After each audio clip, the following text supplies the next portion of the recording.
فرصت مناسبی هست که ما در خصوص تحولاتی که در رابطه با جنگ در این مدت وجود داشته و اونچه که الان هست با دوستان روس خودمون رایزنی داشته باشیم و آخرین وضعیت رو با هم مرور بکنیم و مطمئن هستم که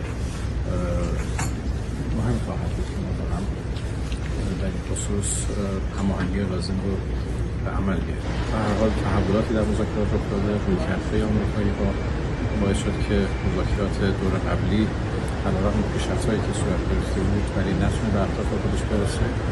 زیاده‌خواهی‌هایی که انجام دادن و رویکردهای غلطی که اتخاذ کردن لازم بود که برای بررسی آخرین وضعیت ما مشورت‌هایی رو با دوستانمون در پاکستان داشته باشیم که الحمدلله سفر خیلی خوبی بود. مرور کردیم بر آنچه که گذشته و اینکه در چه شرایطی میتونه مذاکرات ادامه پیدا کنه.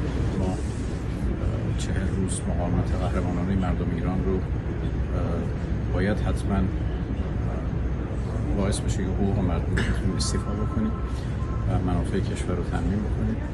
عبور امن از تنگه هرمز یک موضوع مهم جهانی هست. الان طبیعی هستش که ما به عنوان کشور ساحلی این تنگه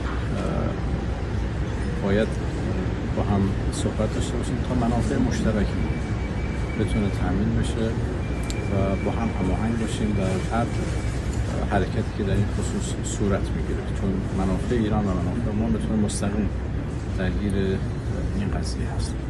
الحمدلله اشتراک نظر بسیار وجود داره بین ما و توافقاتی هم کردیم که مشورت‌هامون در سطوح کارشناسی ادامه پیدا کنه.